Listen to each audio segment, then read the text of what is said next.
Je suis dans la galerie Daviou, elle fait partie de la galerie des moulages et je suis avec Marie-Paule Arnaud. Bonjour, vous êtes la directrice de ce musée des monuments français.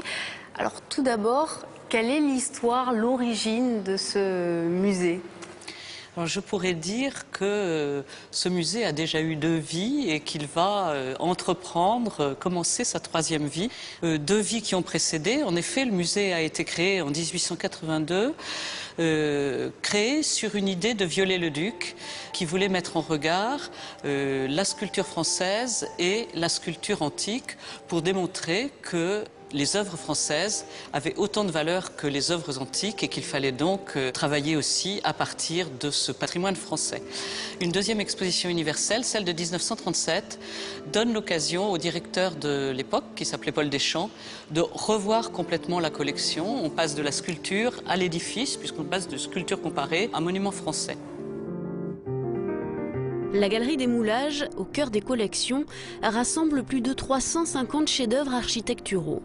Différentes campagnes de moulage ont enrichi les collections du musée depuis son ouverture. Toutes les œuvres présentées ici sont des relevés à l'échelle 1, réalisés sur des édifices français, civils et religieux.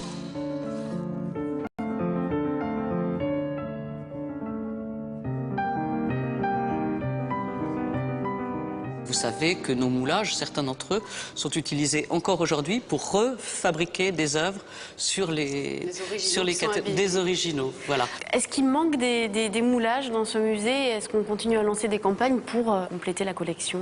Ce que nous avons fait faire sont des compléments de moulage qui permettent de replacer des œuvres qui préexistaient dans le musée, de les replacer dans leur contexte.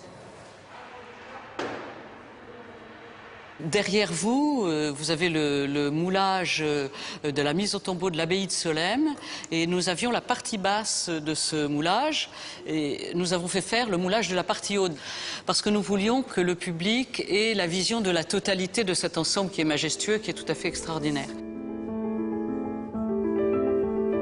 Comment ça se fabrique un moulage? Il y a plusieurs techniques, mais le principe est en grande majorité l'estampage, c'est-à-dire on fait une image en creux d'éléments qui sont en volume. Alors cette image en creux, on l'a faite pendant très longtemps à la terre, c'est-à-dire avec de l'argile, des galettes d'argile qu'on positionne sur l'œuvre et lorsqu'elles ont atteint le niveau de séchage optimal, on met des boisages derrière ces plaquettes d'argile pour pouvoir les retirer et on a ainsi un moule que l'on appelle un creux.